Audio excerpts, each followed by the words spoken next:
Жақсы иштер болуп атат. Жазып калган иштерди 80 болуп. Жаз эрте келет да. Чылкал менен соғыстар. Санатка кандай элге? Жетиштүү.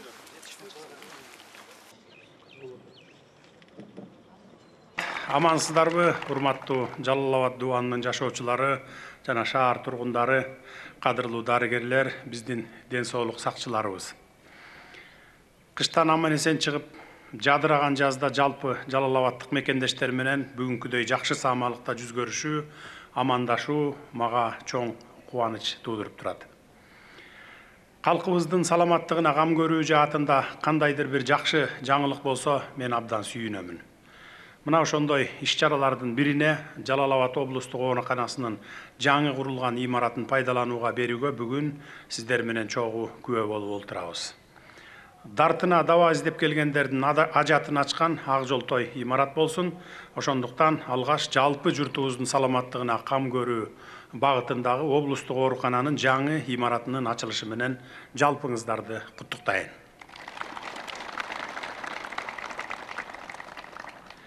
Мамлекет элдин ден соолугуна кам көрүү багытында биринчи кезекте алдын алуу иштерине көңүл бурууга жана мына ушундай заманбап медициналык имараттарды курууга милдеттүү. Биз 2022 жылы медицина тармагына 207 атайын жабдык алганбыз. 218 тез жардам, 117 санитардык унаа, жалпы жонунан 335 автоунаа сатып алганбыз. Ал эми 2023 жылы болсо медициналык 30 объектиде курулуш иштери жүргүзүлдү. Булар облустук ооруканалар жаңырды, перинаталдык борборлорго 222 миллион сом акча каражаты бөлүнүп, курулушу башталды. Мындан сырткары жерлерде мамлекеттик дарыканаларды ачуу боюнча иштер жүрүп жаткандыгынан барыңыздардын кабарыңыздар бар. Өткөн жылы бөйрөктү алмаштыруу борборун ачканбыз.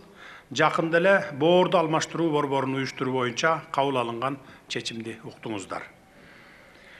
Түркиянын дүйнөгө аты угулган дарыгерлеринин көмөгүн алып, тажрыйбасына таянып, улуттук борборубузду түзөбүз. Бул дагы боорунан жабыркагандарды нечендеген жылдар бою түйшөлткөн маселе эле. Кудай буюрса, аны да чечтик десек болот. Жылдын аягына чейин баштап калабыз. Өткөн жылы Жалал Абад облусунда 12 фельдшердик акушердик пункттун имараты колдонууга берилген эле. Бүгүн болсо мына Жалал Абад шаарында 2 жаңы оорукананын имаратын пайдаланууга берип жатабыз. Акыркы 2 жыл аралыгында өлкөбүздөгү саламаттыкты сактоо тармагындагы ири реформалардын алкагында республика боюнча ооруканалардын шарт жагдайларын жакшыртуу, мүмкүнчүлүктөрүн кеңейтүүнү колго алуу аракетин көрүп жатабыз. Жалал Абад облусунун калкынын ден соолугуна кам көрүүчү негизги медициналык мекеме болгон облустук оорукананын эскилиги жеткен дарылануу корпустары жаңыланууда. Өзүңүздөр көргөндөй, Жалал Абад облустук клиникалык ооруканасына терапиялык профилиндеги бөлүмдөр үчүн 3 кабаттан турган жаңы имараттын пайдаланууга берүү алдында турабыз. Бул жайда 28 орун бөйрөгүнөн жабыркагандар үчүн, 42 орун неврология, 35 орун терапия бөлүмүнө каралып, жалпысы 105 орунду имарат курулуп дайын болду.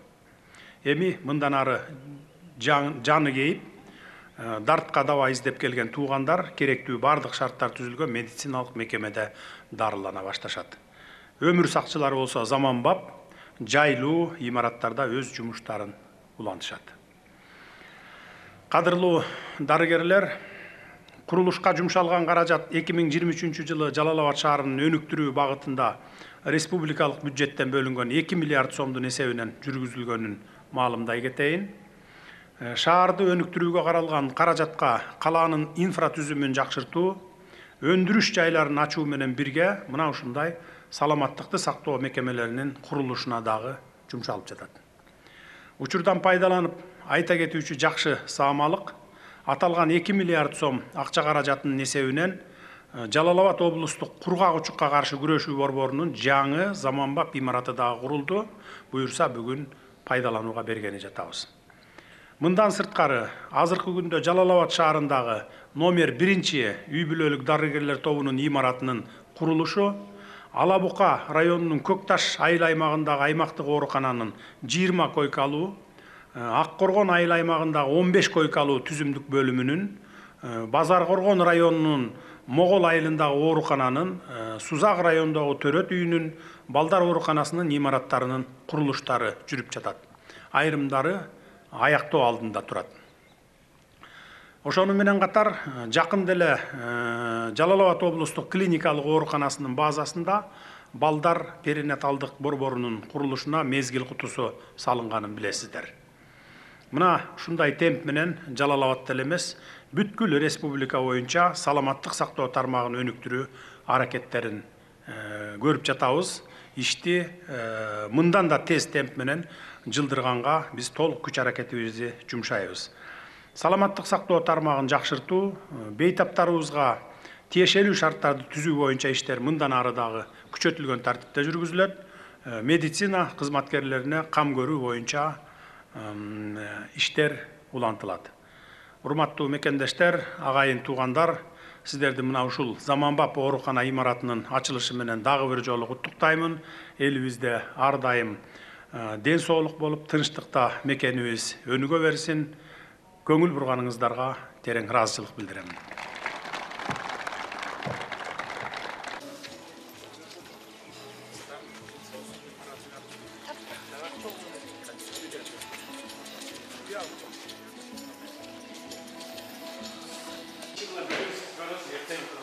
Заселение кылабыз. Биринчи кабат баягы нефрология бөлүмү жасалма бөйрөк. Анан эми баардыгы мына ушу частниктердин катарында эле ушундай эле бир жаңы имаратка ээ болдук.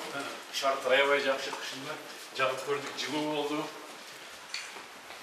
Мондай палатасы. Линолеумдар экен да бул салынган, Ар бир палата өзүнчө сан өзү 2ден 3дөн ашпайт. Квадраттары туура келет, 6 квадраттан. Санитарлык правила жана норма боюнча ачылат экен. терезелер ачылат. Бул жакта чоңурактарда холодильниктер менен бар.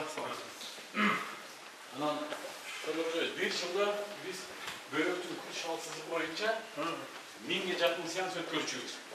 Кыйналып бөйрөк чачып туранчы. Бул баягы мизап берген демек экен, э? Ооба, диализ коюлду 4-төө. Диализ аппараттары. Менге сизге айтып кетелим. Биз баягы мурунку айтканда биз өзүбүздүн больницаларда острый келгендерди кылабыз дагы кээ бир частниктер эметсе кайрылса 15 миңге чейин. Ата кээ бирлериники болсо 6,5 баягы государство берет да. Азыр биз санап чыктык көчкөндөргө. Ар бир ооруга 3 миңден 3,5 миңге. То есть биз эгер ушундай өзүбүз эмоциясы сентип 6 миң, 7 миңден эмес, 3 миңден. 3 миң. Жарым басына. 700 чейин туура келет экен. Баягы бөйрөк алмаштыргандардын канчасы бүттү мисалы? Оны 20 донорлорду таап атышат. Калгандары 200ден 50ге турду, бирок донорлорду таппай атышат. Таппай атышат. То есть бизде мамлекеттен эмес, тиги өзлөрүнөн болду. Анан могуга биз руксат 50 донорго бөлүп берген. 50 эмеге. 45-чиси бүткөн кезде маган айтасыз. Дагы дополнительный акчалар бөлөбүз. Могуга жардам берсеңиз, ушул областный центрлерде ушундай менен ачып алсак, андан экономия болот эле акчачы. Давайте ачып берели. Ачып берели. Чем 3 миллиард бөлгөнчө биз 1,5 миллиардка түшүп калат экенбиз да. Туурабы? Эгер өзүбүз кылсак түшүп калат. кылгыла давайте ошо. Эч кандай каршылык жок, колдойбуз. Частниктерден дагы жакшы болду. Стерильный воздух менен жүрүп Жакшы. Эми ушуну жакшы кармагыла эми. Таза кармагыла. Сакалдар менен учурашалы. Оорукана кут болсун. Рахмат. Элдин эмгегине жараган, элдин керегине жараган оорукана болсун. Сіздерге де чоң рахмат. Оору аз болсун, колдон келсе Кудайдан тилейли бол болсун деген. Алла сіздерге Калса ошону айыктырган Акжолтой оорукана болсун. Шен Траутшы президент болғандан бері сүйініп, жақшылықтар болып отады. Rahmat. Құдай өмір берсін. Қолымыздан келишинче Жыл иштеп, көп жыл канча жыл иштеп. отурабыз, ошончо жыл колдон келишинче ушундай темп менен иштеп Биз бергенге көрбөсөк дагы чоң неберелерди күчүбүздү бала жумшайбыз, анан калганы бир Кудайдан анан. Рахмат. Сіздерге терең разычылык. Элдин баары сіздерди колдойт. Өзүңүздөр айтмакчы 30 жылдан бери бүтпөгөн канчалаган жумуштар аткарылып атат. Мындайча айтканда бул имараттарды биз жомок катары көрчүбүз да. Бул эми биздин баягы майда чүйдө эле иштерибиз бул. Бул өтө чоң деле иш эмес, мектеп салуу, больница салуу ал мамлекеттин милдети. Эң чоң мега долбоорлорубуз бар. Бул баягы темир жолду салуу, Камбарда бирди бүтүрүү. Тынчтык эле болуп турса, Кудай буйрса ал эки проекттин бүтүп алсак, мына ошондо Кыргызстан ошого сүйүнсөңөр болот. Бүтүндөй кыргыз эли, мамлекет ошого сүйүнсөк болот, анткени биз дүйнөгө эшик ачып алган болобуз. Дайыма Алланын коргонунда болуңуз. Эли журтубуз кылып жаткан ишиңиздерден ыраазы. Аллахым жүзүңүздөрдү жарык кылсын. Эч качан жаман нерсе болбосун. Өнүгүү күнүгө көрүнүп атат. Алла Тааланын рахмат нуру жай берсин. Кечеги өткөн айтыңыздагы марек болсун. Жалал-Абад эли сиздерден ыраазы, ишиңиздерде ийгилик болсун. Аллах. Жакшылыктар көрсүн.